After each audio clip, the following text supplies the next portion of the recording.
નમસ્તે વિદ્યાર્થી મિત્રો, આપણે સરસ મજાના આજના ટોપિક ઉપર જવાનું છે આદર્શ દ્રાવણ કોને કહેવું.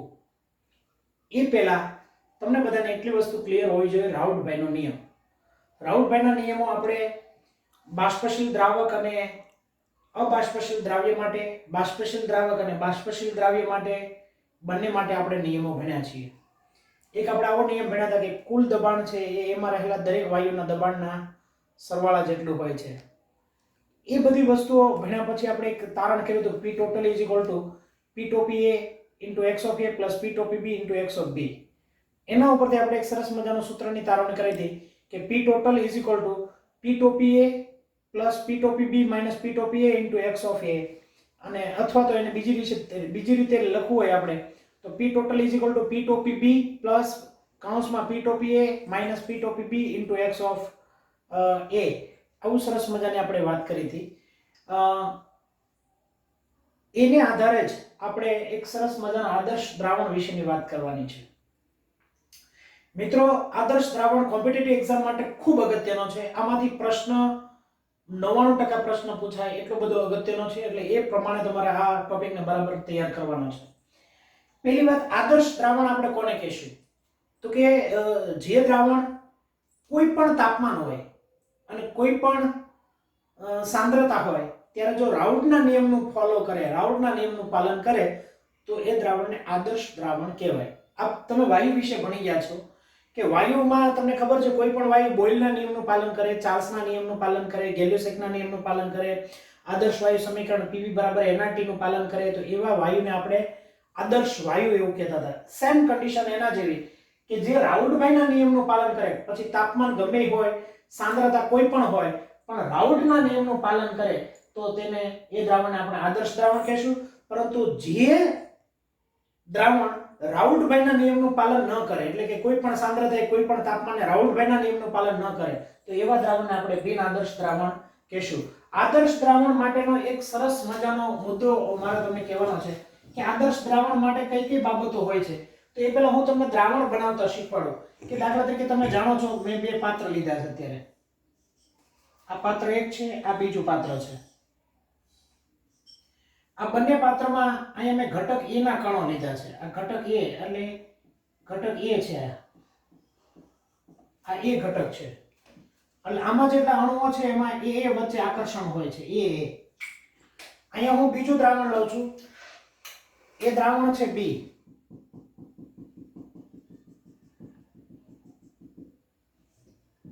આ ઘટક B છે.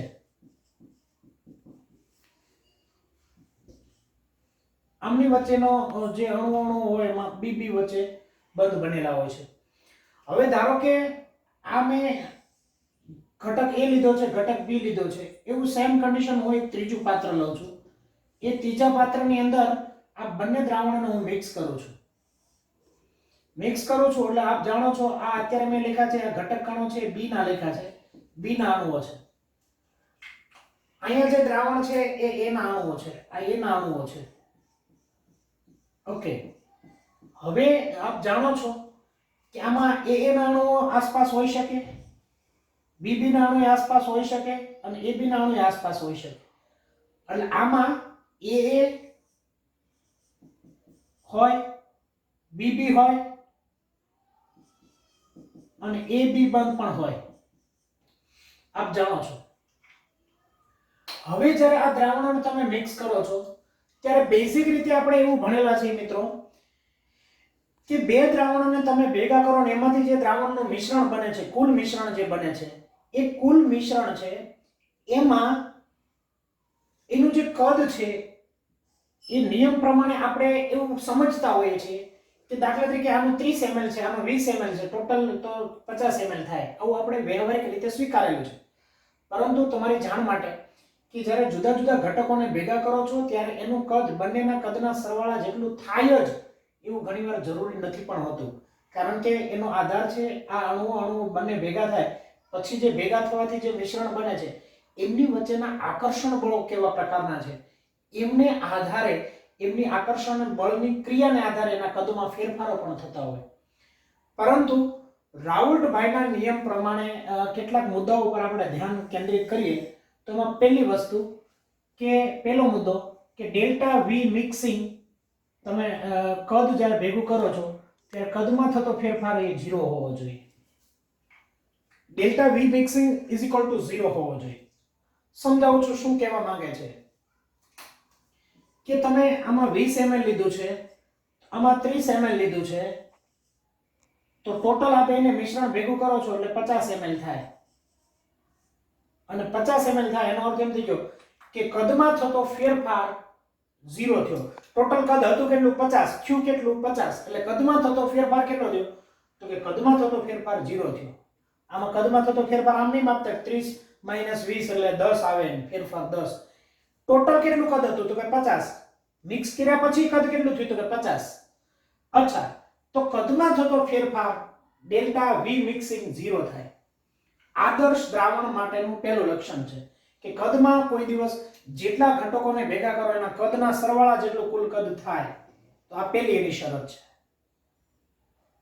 એટલે આવું ક્યારે બને બરાબર સમજો. આવું ક્યારે બને તો કે એમની વચ્ચેના લાગતા આકર્ષણ બળો છે AA BB = AB. આની વચ્ચે A અને A અણુ વચ્ચે લાગતો આકર્ષણ બળ, B અને B વચ્ચે લાગતો આકર્ષણ બળ, ઈ જે આકર્ષણ બળો છે એટલું જ આકર્ષણ બળ A અને B વચ્ચે જ્યારે લાગતું હોય ત્યારે મિત્રો બરાબર યાદ રાખજો, AA વચ્ચે લાગતો આકર્ષણ બળ, BB વચ્ચે લાગતો આકર્ષણ બળ અને AB વચ્ચે લાગતો આકર્ષણ બળો જ્યારે સમાન થાય ત્યારે ને ત્યારે માત્ર આ કન્ડિશન લાગુ પડે. ધારો કે તમે સમજી લો કે આમની વચ્ચે લાગતો આકર્ષણ બળ નવું જે મિશ્રણ બન્યું એ આકર્ષણ બળ વધારે હોય તો જે કદ હોય ને એ કદ કરતા કદ થોડું ઘટે. ધારો કે આના જે AA વચ્ચે લાગતો આકર્ષણ બળ અને BB વચ્ચે લાગતો આકર્ષણ બળ કરતા આ આકર્ષણ બળ ઓછું હોય તો આના જે કદ હોય એના કરતા અણુઓ થોડા આકર્ષણ ઓછું હોય એટલે અણુઓ થોડા દૂર જશે. દૂર જવાને કારણે એના કદમાં વધારો થશે. પણ આવું ત્યારે શક્ય બને કે જ્યારે આકર્ષણ બળો સમાન હોય ત્યારે. એટલે પહેલી વાત ડેલ્ટા વી મિક્સિંગ કદમાં થતો ફેરફાર છે એ 0 હોય. બીજી વાત, બીજો મુદ્દો ઉપર આપણે ધ્યાન લાવીએ. Delta H mixing = 0. એન્થાલ્પીમાં થતો ફેરફાર એ પણ 0 હોય. તો કે સાહેબ સમજાણું નહીં શું કહેવા માંગે છે. જુઓ બરાબર ધ્યાનથી સમજો કે દાખલા તરીકે તમે જાણો છો કે અહીંયા આ બે છે ભેગા થાય એટલે નવો અણુ બને. ત્યારે એનો અર્થ એવો થયો કે આ બંધને તમારે તોડવો પડે, આ BB બંધને તમારે તોડવો પડે અને નવો A અને B વચ્ચે બંધ બને, આ મિશ્રણ બને ત્યારે. હવે તમે સમજો કે અહીંયા છે ને બંધ તોડવાની ક્રિયા છે. આ પહેલા બે ઘટકો છે એમાં બંધ તોડવાની ક્રિયા છે અને બંધ તોડવાની જ્યારે ક્રિયા હોય ત્યારે એ બંધ એને બંધ વિયોજન એન્થાલ્પી કહેવાય. બંધ વિયોજન એન્થાલ્પી.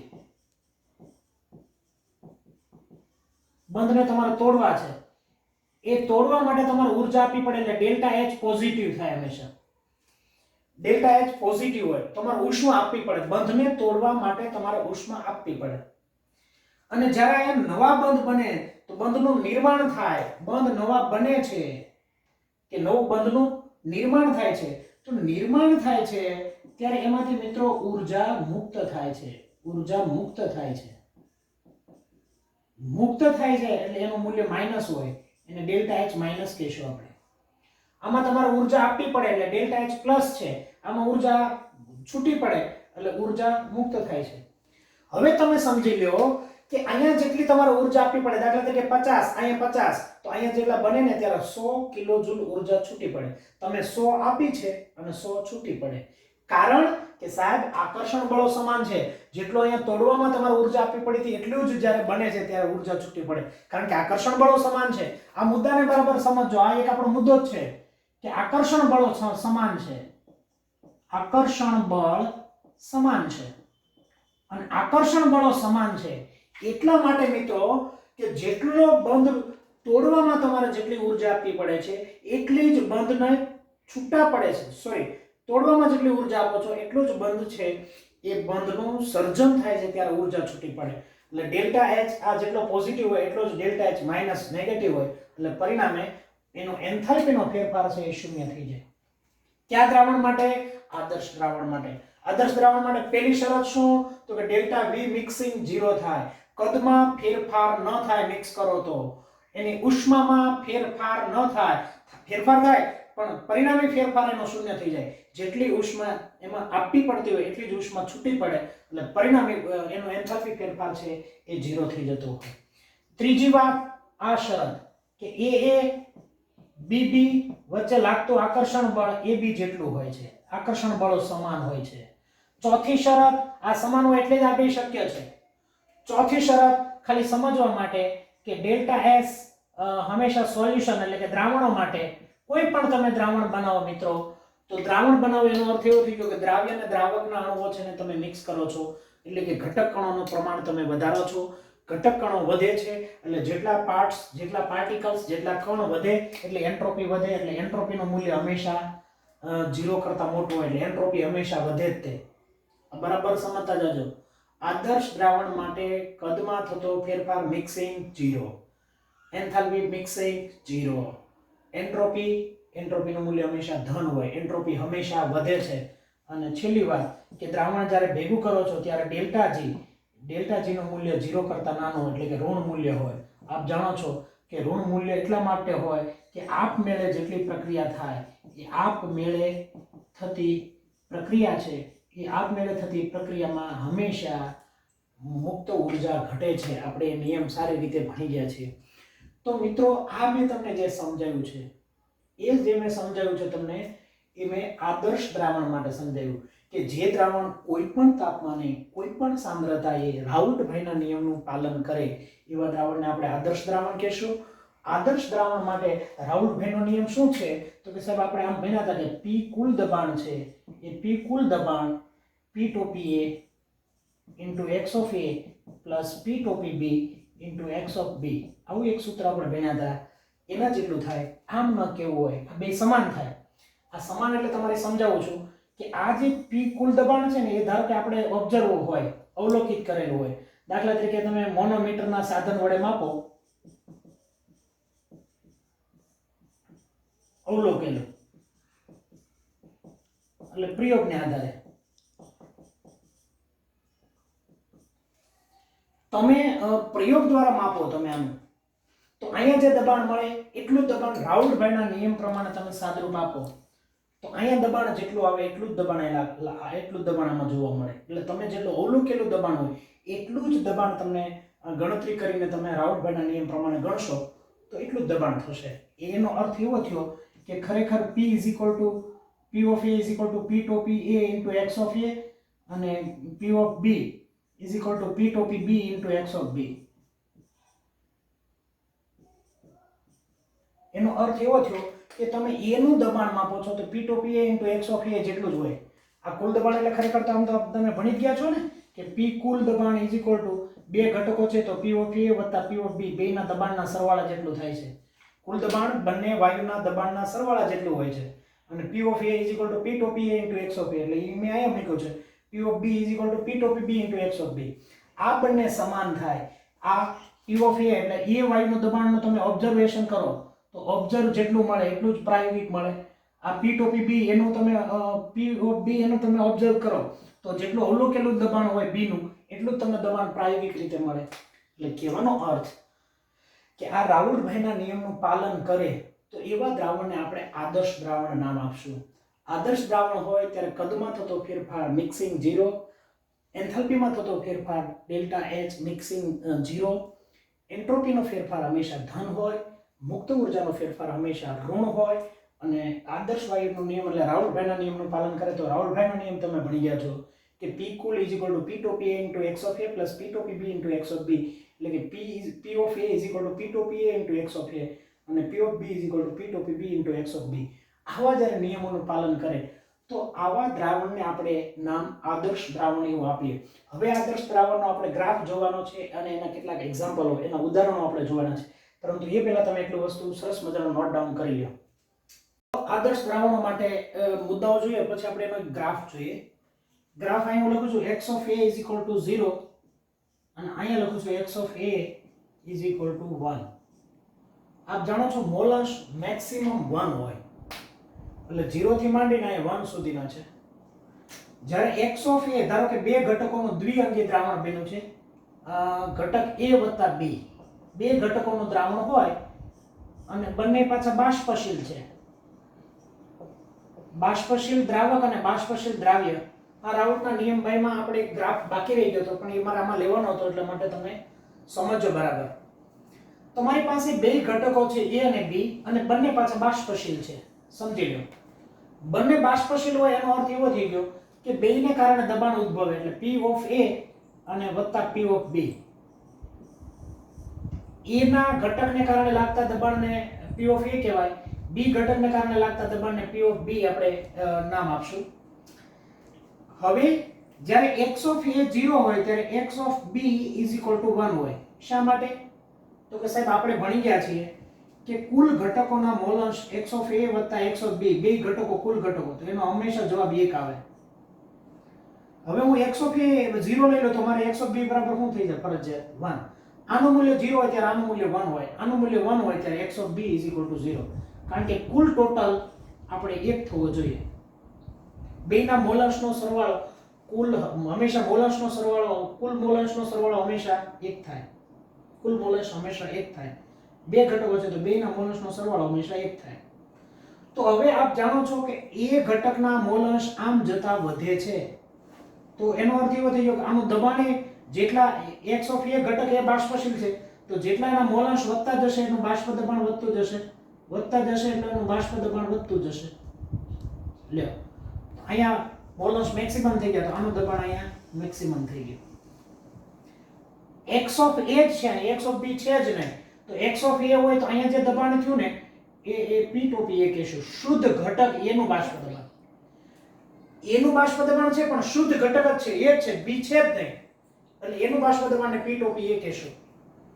હવે આનાથી ઉલટું જુઓ, આ બાજુથી આ બાજુ તમે આવો તો x ઓફ b વધતો જાય, આ બાજુથી આ બાજુ જુઓ અહીં 0 છે, અહીંયા તો અહીંયા 0 છે x ઓફ b, તો આ બાજુ તમે જશો તો બાષ્પ દબાણ વધતું જાય, બાષ્પ દબાણ વધતું જાય, બાષ્પ દબાણ વધતું જાય, બાષ્પ દબાણ વધતું જાય. તો આ દોર્યું નહીં. અહીંયા a ઘટક કેટલો છે? તો કે સાહેબ 0. b ઘટકના મોલાંશ કેટલા છે? તો કે 1, એટલે મેક્સિમમ b જ છે. તો અહીંયા જે દબાણ હોય એને હું નામ આપીશ? તો કે p to p b. કારણ કે અહીંયા માત્ર કયો ઘટક છે? તો કે a, એટલે p to p a શુદ્ધ ઘટક a, p a નું દબાણ છે. અહીંયા કયો ઘટક છે માત્ર? તો કે b, એટલે શુદ્ધ ઘટક b નું દબાણ છે. હવે આ b ના દબાણને તમે સરવાળો કરો, આ એ તમને p ટોટલ મળે, p ટોટલ. હવે આ જે દબાણ હોય તો આપણે ભણી ગયા છીએ કે આ દબાણ જે છે એ p ઓફ a છે, x ઓફ a અહીં વધતો જાય એટલે એનું દબાણ અહીં વધતું જાય. તો p ઓફ a કેટલો હોય? તો કે p to p a into x of a. યાદ કરો. હવે મને તમે એમ કહો કે અહીંથી તમે અહીંયા આવો છો એટલે b ઘટક વધતો જાય, એટલે આ જે દબાણ છે એને હું નામ આપીશ p ઓફ b. તો p ઓફ b એટલે કેટલું હશે? તો p to p b into x of b. હવે આ કુલ દબાણ થયું એટલે p ઓફ a વત્તા p ઓફ b જેટલું થયું, એટલે બેનો સરવાળો કરો એટલે અહીં લખી શકાય p to p a into x of a plus p to p b into x of b. આ મારા ખ્યાલ મુજબ તમને આ ગ્રાફ આખો સમજાણો. તો આ જે મેં અત્યારે ગ્રાફ દોર્યો છે એ આદર્શ દ્રાવણ માટેનો ગ્રાફ થયો. ફરીવાર a આમ વધતો જાય એટલે a નું દબાણ વધતું જાય, b આમ વધતો જાય એટલે b નું દબાણ વધતું જાય. એક બહુ સરસ મજાનો તમને પ્રશ્ન ઉદ્ભવે કે સાહેબ a નું દબાણ તમે અહીંયા એટલું લખ્યું છે, b નું થોડું ઊંચું લખ્યું છે, તો b નું નીચે લખીને a નું ઉપર લખી શકાય? તો લખી શકાય. પરંતુ તમને એક પ્રશ્ન બરાબર સમજી લો કે મેં અત્યારે કોઈ દ્રાવણ બનાવ્યું બે ઘટકોનું, તો બે ઘટકોમાં a વત્તા b, ધારો કે મેં અત્યારે b ઘટકને દ્રાવક લીધો, આ બે દ્રાવણ છે, તો એ દ્રાવણની અંદર જેનું જે ઘટકનું પ્રમાણ ઓછું હોય એને આપણે દ્રાવ્ય કહેશું. તો મેં અહીં a ને દ્રાવ્ય સમજ્યો છે, b ને દ્રાવક સમજો. તો b ને દ્રાવક સમજો હોય તો એનો અર્થ એવો થયો કે આના કરતા આના મોલ તો વધારે જ હોય, દ્રાવકના હંમેશા જથ્થો વધારે જ હોય, તો એના મોલાંશ વધારે હોય એટલે એનું દબાણ વધારે હોય, એટલે મેં p to p b વધારે લીધું છે. પણ ધારો કે તમે b ને દ્રાવ્ય કહો, a ને તમે દ્રાવક કહો, તો a ના મોલાંશ વધારે હોય, એના મોલાંશ વધારે હોય, એનું દબાણ વધારે હોય, તો એ ગ્રાફ નામ લખી શકો. પણ બે સરખા ન હોય એટલે મેં ઉપર નીચે લખ્યું કે જેને તમે દ્રાવક કહો છો એનું દબાણ વધારે હોય, જેને તમે દ્રાવ્ય કહો છો એનું દબાણ ઓછું હોય. યસ, એટલી વસ્તુ તમને મારા ખ્યાલ મુજબ સારી રીતે સમજાઈ ગઈ છે. હવે મિત્રો આ આદર્શ દ્રાવણ માટેનો ગ્રાફ તમને સમજાઈ ગયો છે. આ ગ્રાફ x ઓફ a ના મોલન્સ વધતા જાય એમ એનું દબાણ વધતું જાય. આ બાજુ b ના મોલન્સ આમ જાવ તો b ના મોલન્સ વધે એટલે b નું દબાણ વધતું જાય. અહીંયા જે છે ટોટલ છે એ ટોટલ દબાણ. આ તમને આવા ગ્રાફ મળે. હવે આદર્શ દ્રાવણ માટેના ઉદાહરણો. આદર્શ દ્રાવણ ના ઉદાહરણો. આદર્શ દ્રાવણના ઉદાહરણો આપણે સમજવાના છે. ઉદાહરણોમાં તમને સમજાવું છું. મિથેનોલ અને ઇથેનોલ નું મિશ્રણ. મિથેનોલ વત્તા ઇથેનોલ. તો મિત્રો બરાબર સમજો, આ બંને ઘટકો આમ સરખા જ છે. બંને ઘટકો સરખા, માત્ર કાર્બનની સંખ્યામાં વધારો થાય છે. કાર્બન વધે છે, એમ બે હાઇડ્રોજન પણ વધે છે. CH2 જેટલો વધારો થયો છે. હવે મને એમ કહો કે જ્યારે આમાં બે ઘટકોમાંથી એક ઘટકનું પ્રમાણ જ્યારે વધે છે, ખાલી થોડુંક જ વધે છે, એટલે મોટે ભાગે આના ગુણધર્મો સમાન હોય. ગુણધર્મો સમાન હોય. ગુણધર્મો સમાન હોય, સાથે સાથે આની ધ્રુવીયતા પણ બે એક જ સરખા અણુ છે, આલ્કોહોલ જ છે, એટલે ધ્રુવીયતા પણ સરખી હોય. ધ્રુવીયતા પણ સમાન હોય. એને કારણે આ દ્રાવણ છે એ આદર્શ દ્રાવણ હોય. સાથે સાથે બીજું ઉદાહરણ આપણે જોઈએ તો બીજા ઉદાહરણની અંદર ઇથાઇલ ક્લોરાઇડ વત્તા ઇથાઇલ બ્રોમાઇડ, C2H5Cl અને C2H5Br. જો આને કદ સમાન જ છે. ક્લોરીન કરતા બ્રોમિન થોડું કદ મોટું છે, પણ કદમાં બહુ જાજો તફાવત નથી. સાથે સાથે અહીંયા હેલોજન છે, અહીંયા હેલોજન છે, એટલે ધ્રુવીયતા પણ સમાન છે. પરંતુ એવું ના આપી શકે કે ઇથાઇલ ક્લોરાઇડ અને ઇથાઇલ આયોડાઇડ તો કદમાં બહુ જાજો તફાવત આવી જાય, તો એ પાછા આદર્શ દ્રાવણ ન ગણી શકાય. એટલે મોટે ભાગે કદ સમાન હોય, ધ્રુવીયતા સમાન હોય, તો એવા દ્રાવણો મોટે ભાગે આદર્શ દ્રાવણો બને. એનો અર્થ તમને સમજાવી દઉં કે આ બંને દ્રાવણોને તમે ભેગા કરો તો જેટલા આનું કદ હોય એટલું જ આનું કદ હોય, એ બંનેના કદના સરવાળા જેટલો થાય. આમાં ઉષ્મામાં થતો ફેરફાર શૂન્ય હોય. આ દ્રાવણ બને છે ત્યારે આના અણુઓમાં લાગતું આ ક્લોરોઇથેન, બ્રોમોઇથેન અને ક્લોરોઇથેન અને બ્રોમોઇથેન વચ્ચે લાગતા આકર્ષણ બળો એ સમાન હોય. આમાં દ્રાવણ તમે બનાવો છો તો એની એન્ટ્રોપી હંમેશા વધે. દ્રાવણ બનાવો છો ત્યારે એની મુક્ત ઉર્જા આપમેળે પ્રક્રિયા થાય એટલે મુક્ત ઉર્જામાં ઘટાડો થાય, વગેરે વગેરે. ત્રીજું ઉદાહરણ જોઈએ, N-હેક્ઝેન N-હેપ્ટેન. N-હેક્ઝેન નોર્મલ હેક્ઝેન વત્તા N-હેપ્ટેન. N-હેક્ઝેન N-હેપ્ટેન. N-હેક્ઝેન અને N-હેપ્ટેન છે. બેન્ઝીન અને ટોલ્યુઇન છે. જો બધાના કદ સમાન જ છે. બેન્ઝીન વત્તા ટોલ્યુઇન અથવા ટોલ્યુઇન. બેન્ઝીન એટલે C6H6 અને આ C6H5CH3. આ પણ જાણો છો, બેન્ઝીન અને ટોલ્યુઇન. N-હેક્ઝેન અને N-હેપ્ટેન, ક્લોરોઇથેન અને બ્રોમોઇથેન, મિથેનોલ અને ઇથેનોલ. આ બધા જ દ્રાવણો છે એ બધા આદર્શ દ્રાવણોમાં ગણી શકાય. આદર્શ દ્રાવણોની અંદર આપણે બીજી જ એક વાત કરીએ તો આદર્શ દ્રાવણોની અંદર ખાસ કરીને તમે બેન્ઝીન ટોલ્યુઇન આવી ગયું, N-હેક્ઝેન N-હેપ્ટેન આવી ગયું. આમ પણ લખો C2H4Cl2 વત્તા C2H4Br2. આમાં પણ કદ સરખા થાય છે. આ પણ આદર્શ દ્રાવણ ગણી શકાય. તો આ હતા આદર્શ દ્રાવણના ઉદાહરણો. છેલ્લે હું તમને આદર્શ દ્રાવણોનો એક સરસ મજાનો ચાર્ટ આપીશ. એ બધું બરાબર તૈયાર કરશો એટલે તમારા માટે બહુ સહેલું બની જશે. હવે હું તમને સાથે સાથે ફટાફટ સમજાવી દઉં છું બિન આદર્શ દ્રાવણ કોને કહેવાય. તો કે બિન આદર્શ દ્રાવણ કોને કહેવું? બિન આદર્શ દ્રાવણ કોને કહેવામાં આવે છે? તો બિન આદર્શ દ્રાવણ, પહેલો મુદ્દો કે રાઉલ્ટના નિયમનું પાલન ન કરે.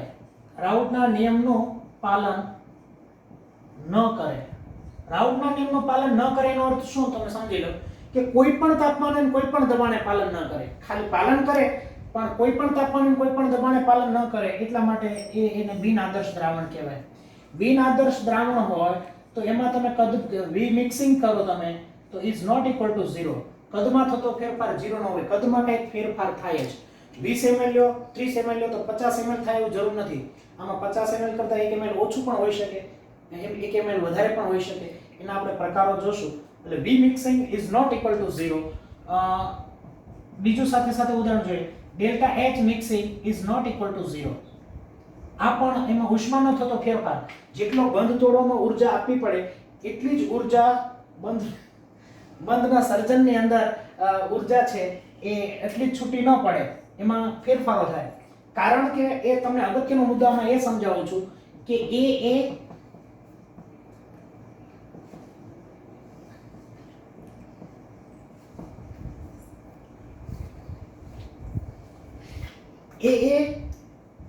બીબી વચ્ચે લાગતા આકર્ષણ બળો એબી જેટલા આકર્ષણ બળો જેટલા ન હોય. એટલે કે એનો અર્થ એવો થયો તમે જે દ્રાવણ બનાવો છો એમાં આકર્ષણ બળો બદલાય છે.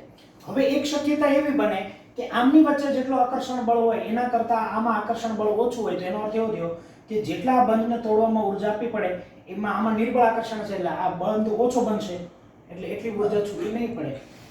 એટલે ઉર્જાનો થતો ફેરફાર સમાન ન હોય. એક શક્યતા એવી બને કે આની વચ્ચેનું આકર્ષણ બળ વધારે હોય તો આ બંધને તોડવા માટે તમારે જેટલી શક્તિ આપવી પડે એટલો આ બંધ બને ત્યારે ઉર્જા એનાથી વધારે છૂટી પડે. એટલે ઉષ્માનો ફેરફાર છે એ બદલાઈ જતો હોય. સાથે સાથે ડેલ્ટા એસ દ્રાવણ બને છે ત્યારે હંમેશા એન્ટ્રોપી વધે છે. પછી આદર્શ દ્રાવણ હોય કે બિન આદર્શ દ્રાવણ હોય આ બંને દ્રાવણો માટે સાચું જ છે.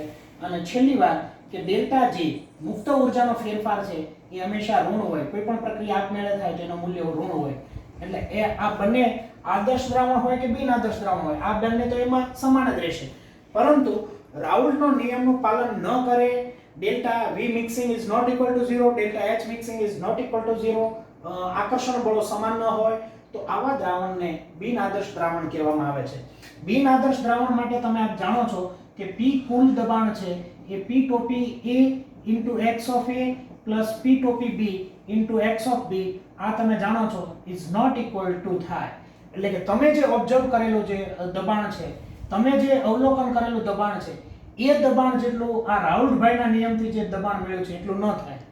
એનાથી કાં વધારે દબાણ હોય, આના દ્વારા જે દબાણ તમે મેળવો છો એનાથી આ દબાણ કાં વધારે હોય અને કાં દબાણ ઓછું હોય.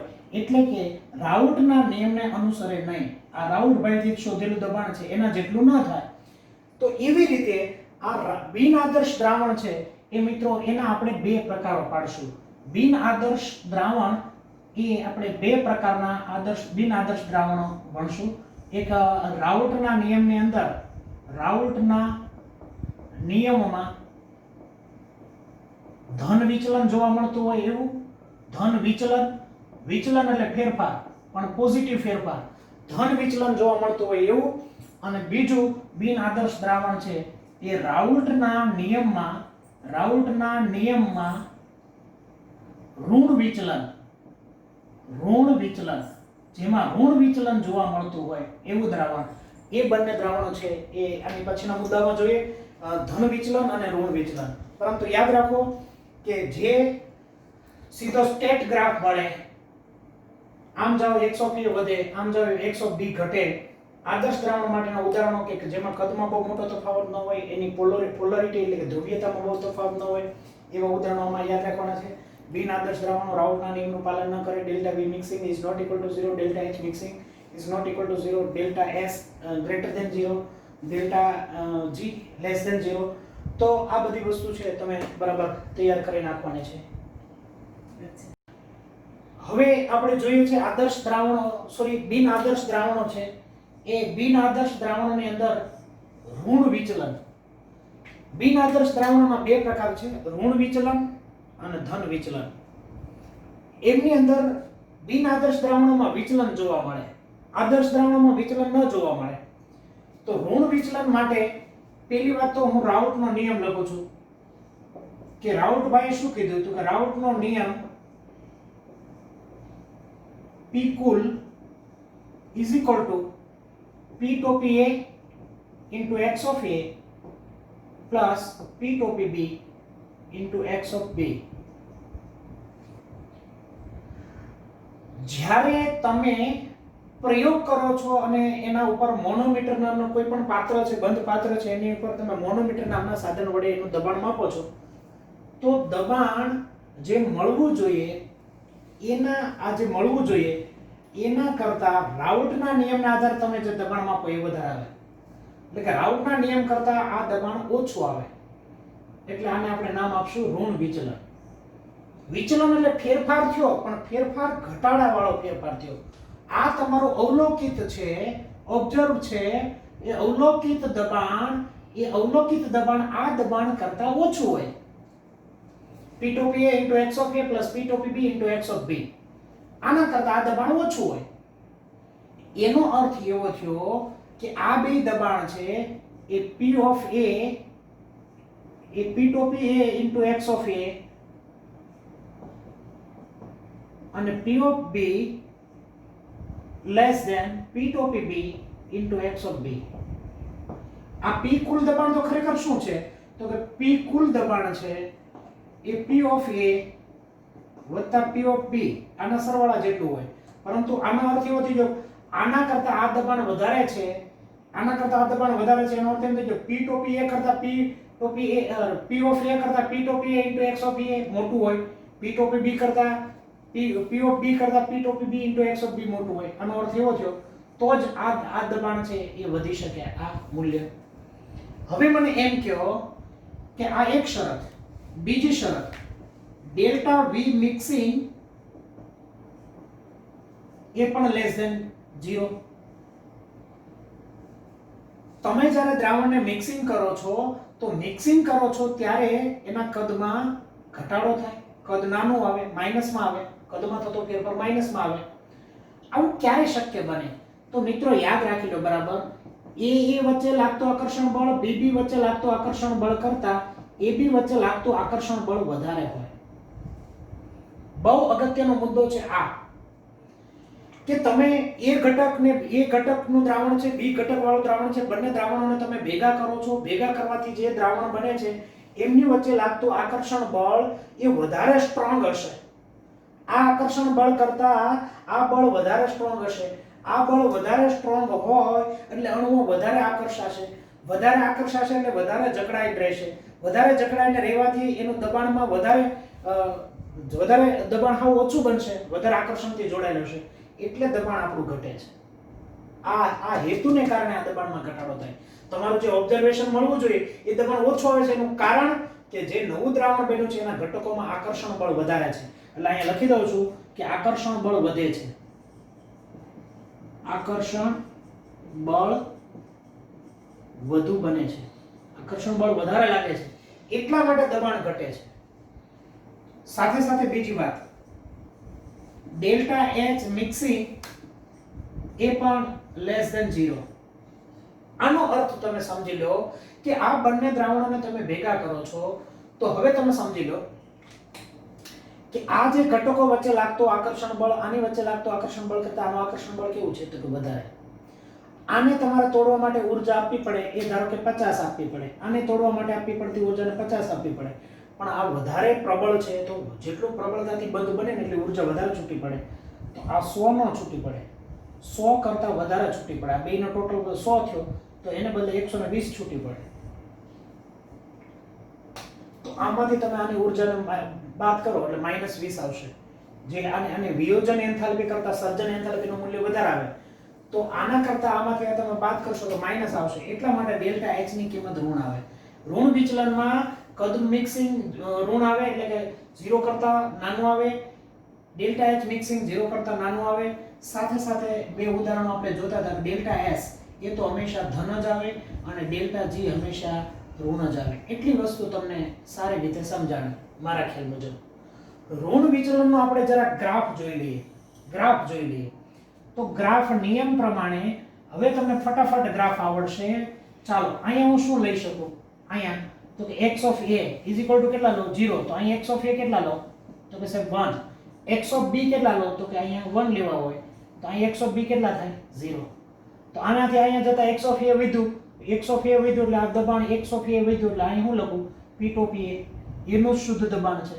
અહીંયા આ બાજુથી આ બાજુ જતા x of b વધે એટલે અહીંયા હું b નું દબાણ વધારે લખું છું. તો b નું દબાણ એટલે p to p b થશે. આનું બેનો ટોટલ કરો તો ટોટલ કરો એટલે કુલ દબાણ થયું. કુલ દબાણ કેટલું થશે કે p ટોટલ કેટલું થશે તો કે p to p a into x of a plus p to p b into x of b. આમ થશે. નિયમ પ્રમાણે આમ મળવું જોઈએ. પરંતુ મિત્રો જ્યારે આપણો આ જે ગ્રાફ છે યાદ હોય તો તમને ખબર છે કે આ તમારો b નો ગ્રાફ છે. b નો આ બાજુ હવે b વધે છે. આ p of b is equal to p to p b into x of b. આના માટે મને કહ્યું હતું કે p of a is equal to p to p a into x of a, એટલી વસ્તુ તમને આવડે છે. પરંતુ આ ગ્રાફ કોના માટે દોર્યો હતો? તો કે સાહેબ આદર્શ દ્રાવણ માટે દોર્યો હતો. આદર્શ દ્રાવણનો ગ્રાફ આ બરાબર છે કે આમ જતા સુરેખ જેમ A ના મોલન્સ વધતા જાય એમ A નું દબાણ વધતું જાય, B ના મોલન્સ વધતા જાય એમ B નું બાષ્પ દબાણ વધતું જાય, આ બેનો ટોટલ મળે. પરંતુ હવે તમે જુઓ અહીંયા જે દ્રાવણ છે આપણી પાસે બિન આદર્શ દ્રાવણ છે. બિન આદર્શ દ્રાવણ હોય તો બિન આદર્શ દ્રાવણની અંદર જ્યારે ઋણ વિચલન થતું હોય, ઋણ વિચલન એટલે ઋણ વિચલન ત્યારે જ થાય કે આ જે ઘટકો વચ્ચે લાગતા આકર્ષણ બળ કરતા નવું જે ઘટક મિશ્રણ બને છે એનું આકર્ષણ બળ વધારે હોય ત્યારે જે દબાણ હોય એનાથી દબાણ ઘટે. જો અહીંયા દબાણ ઘટ્યું, કુલ દબાણ ઘટ્યું, તો આનું જે દબાણનો ગ્રાફ મળે એના કરતા આ ગ્રાફ અંદરની સાઈડ થોડોક આમ નીચેનો અંદર આવે. અહીંયા જે ગ્રાફ છે એમાં આ ગ્રાફ થોડોક નીચે આવે. અહીંયા જે ગ્રાફ છે દબાણ હોવું જોઈએ એના કરતા દબાણ થોડુંક ઓછું આવે. તો ઋણ વિચલનની અંદર આ ગ્રાફ થોડોક કર્વ નીચેની સાઈડ આવે, ઘટાડો જોવા મળે. અહીંયા જે મળવો જોઈએ દબાણ એના કરતા આ દબાણ ઓછું આવે. ઓબ્ઝર્વેશન દબાણ છે થોડું ઓછું આવે. આ જે ગ્રાફ નીચેની સાઈડ ગયો એટલે આપણે એને ઋણ વિચલન કહેશું. શું નામ આપશું એને? ઋણ વિચલન. તો ફરીવાર રાઉટના નિયમ કરતા આ પણ less than delta V mixing less than 0, delta H mixing less than 0, delta S greater than 0, delta G less than 0. એટલા મુદ્દાઓ તમને આવડી ગયા અને આ ગ્રાફ પણ આવડી ગયો. હવે મિત્રો આવું ક્યારે બને? તો કે ત્યારે અને માત્ર ત્યારે જ બને કે તમારી પાસે જે ઘટકો છે એ ઘટકો વચ્ચે જે આકર્ષણ બળ લાગતું હતું એના કરતા દ્રાવણ બનાવતી વખતે એ દ્રાવણોનું જ્યારે આકર્ષણ બળ વધતું જાય ત્યારે આ બને. A ને A વચ્ચે લાગતો આકર્ષણ બળ, B ને B વચ્ચે લાગતા આકર્ષણ બળ કરતા A ને B વચ્ચે લાગતો આકર્ષણ બળ છે એ જ્યારે વધે ત્યારે આ વસ્તુ બને. તો વધે એનો અર્થ એવો થયો કે જ્યારે એની વચ્ચે કોઈ નવા પ્રકારના વધારે આકર્ષણ બળવાળા બંધ બને ત્યારે ઋણ વિચલન થાય. તો ફોર એક્ઝામ્પલ જેટલા પ્રકારના પ્રબળ એસિડ છે, યાદ રાખી લેજો, શોર્ટકટ રહી, પ્રબળ એસિડ અને પાણીને તમે મિક્સ કરો તો આમની વચ્ચે આકર્ષણ બળ હંમેશા વધે. કારણ કે પ્રબળ એસિડ છે એ પાણીના અણુ સાથે હાઇડ્રોજન બંધ બનાવશે. તો કે પ્રબળ એસિડમાં ક્યાં ક્યાં? તો કે HCl H2O, HNO3 H2O, પછી H2SO4 H2O. આ બધા જેટલા પ્રબળ એસિડ છે એ પાણીના અણુની અંદર તમે ઉમેરશો એટલે આ એના ઉદાહરણો થયા. બીજી વાત, જેટલા હેલો ફોર્મ છે CHX3 વત્તા જેટલા હેલો ફોર્મ છે અને જેટલા ઓક્સિજન અને નાઇટ્રોજન વાળા સંયોજનો છે એની સાથે, તો એની અંદર હંમેશા H બંધ બનશે. એક એક્ઝામ્પલ તમને સમજાવું કે મારી પાસે ક્લોરોફોર્મ છે CHCl3, આ Cl, આ Cl, આ Cl, આ CH, CHCl3 અને એની સાથે હું અહીંયા લઉં છું, ધારો કે ક્લોરોફોર્મની સાથે હું અત્યારે અહીંયા લઉં છું મિથાઇલેમાઇન અથવા ઇથાઇલેમાઇન. ચાલો, ઇથાઇલેમાઇનમાં આ NH NH C2H5 ઇથાઇલેમાઇન.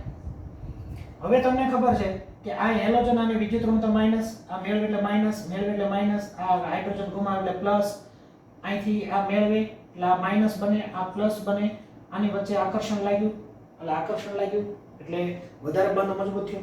આમાં જે આકર્ષણ ક્લોરોફોર્મના અણુ ઇથાઇલેમાઇનના અણુ વચ્ચે લાગતા આકર્ષણ બળ કરતા ઇથાઇલેમાઇન અને ક્લોરોફોર્મ જોડાય ત્યારે H બંધ બને એટલે વધારે સ્ટ્રોંગ બનશે. જેટલો વધારે સ્ટ્રોંગ બનશે એટલે એની પ્રબળતા વધશે. પ્રબળતા વધવાને કારણે એની અંદર આવું ઋણ વિચલન જોવા મળે છે. આવા બીજા ઉદાહરણો પણ તમને સમજાવું છું, પહેલા એટલું તમે બોર્ડ પર બરાબર કરી નાખો. મિત્રો, બિન આદર્શ દ્રાવણની અંદર ઋણ વિચલન જો તમને આવડતું હોય તો ધન વિચલન ફટાફટ આવડે. ચાલો નિયમ બોલો તો P ટોટલ, રાઉટ ભાઈનો નિયમ બોલો પહેલા. P total is equal two P to PA into x of A plus P to PB into x of B. એટલી વસ્તુ તમને આવડે છે. પરંતુ ધન વિચલન થયું એટલે તમે જે ઓબ્ઝર્વેશન કરો છો એ દબાણ વધારે મળે રાઉટના નિયમ કરતા. ધન એટલે આમ યાદ રાખવાનું, આ પોઝિટિવ થાય. આ પહેલો મુદ્દો સમજાઈ ગયો. બીજો મુદ્દો ડેલ્ટા V મિક્સિંગ પણ વધારે 0 કરતા મોટો એટલે ધન થાય. ત્રીજો મુદ્દો ડેલ્ટા H મિક્સિંગ પણ 0 કરતા મોટું થાય. બધી વસ્તુ સમજાવું છું. ચોથો મુદ્દો ડેલ્ટા એસ તો હંમેશા ધન હોય. પાંચમો મુદ્દો ડેલ્ટા જી હંમેશા ઋણ હોય. એટલી વસ્તુ તમને આવડી ગઈ. પછીનો મુદ્દો અગત્યનો મુદ્દો કે આમની અંદર એ વચ્ચે લાગતું આકર્ષણ બળ, બી વચ્ચે લાગતું આકર્ષણ બળ, એ બી વચ્ચે લાગતા આકર્ષણ બળ, નવું જે દ્રાવણ બને છે એના આકર્ષણ બળ કરતા આ આકર્ષણ બળ વધારે હોય. હવે એનો અર્થ સમજો તમે કે આ આકર્ષણ બળ કરતા નવા દ્રાવણના આકર્ષણ બળ ઘટ્યા. આકર્ષણ બળ ઘટ્યા એનો અર્થ એમ થઈ ગયો કે કદ વધ્યું. એટલે એનો અર્થ એમ થઈ ગયો કે કદનું મૂલ્ય 0 કરતા મોટું થયું. એક મુદ્દો સમજાઈ ગયો કે આકર્ષણ બળ, આનું આકર્ષણ બળ ઓછું હોય. આકર્ષણ બળ ઘટે કોનું?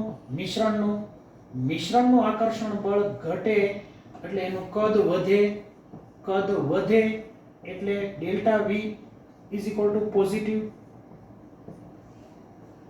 હવે બરાબર બીજી વાત સમજો. આ બંધને તોડવા માટે જે શક્તિ આપવી પડે એના કરતા આમાં ઓછી આપવી પડે. એનો અર્થ એવો થયો કે વિયોજન એન્થાલ્પી એટલે કે તમારે ઊર્જા આપવી પડે એટલે ડેલ્ટા H પ્લસ એને બદલે સર્જન એન્થાલ્પી જે છે એ સર્જન એન્થાલ્પી ઓછી હોય. સર્જન એન્થાલ્પી એટલે માઈનસ, આ ઓછી હોય અને આ વધારે હોય. તો આ બેનો તફાવત લો તો તમારો તફાવત શું આવશે હંમેશા? તો કે તફાવત હંમેશા સાહેબ પ્લસ આવશે. પ્લસ એટલે 0 કરતા મોટો આવશે. એટલા માટે મિત્રો આમની અંદર રાઉટના નિયમમાં ધન વિચલનની અંદર તમે જે રાઉટના નિયમ પ્રમાણે દબાણનું સાદરૂપ આપો એનાથી જે દબાણ મળે એના કરતા તમારું ઓબ્ઝર્વેશન દબાણ વધારે આવે. આ વધારે દબાણ એટલા માટે આવે છે કે અણુઓ જ્યારે મિશ્રણ પામે છે ત્યારે એમની વચ્ચેનું આકર્ષણ બળ ઘટે છે, હોય એનાથી ઘટે છે. આકર્ષણ બળો ઘટે છે એટલે અણુઓ દૂર જાય છે એટલે કદ વધે છે. અણુઓ આકર્ષણ બળ ઘટે છે તો ઊર્જા ઓછી આપવી પડે છે એટલે ઊર્જાનો થતો ફેરફાર ધન હોય છે. અને છેલ્લી વાત, એન્ટ્રોપી તો હંમેશા વધે છે, મુક્ત ઊર્જા હંમેશા ઘટે છે. એટલી વસ્તુ તમને આવડે છે. ચાલો આનો આપણે એક ગ્રાફ જોઈએ એટલે તમને ગ્રાફ આખી વસ્તુ સારી રીતે સમજાઈ જાય. આ ગ્રાફ દોરું છું. અહીંયા હું શું લખું? x of a is equal to 0 તો x of b બરાબર કેટલા લખો? અહીંયા 1.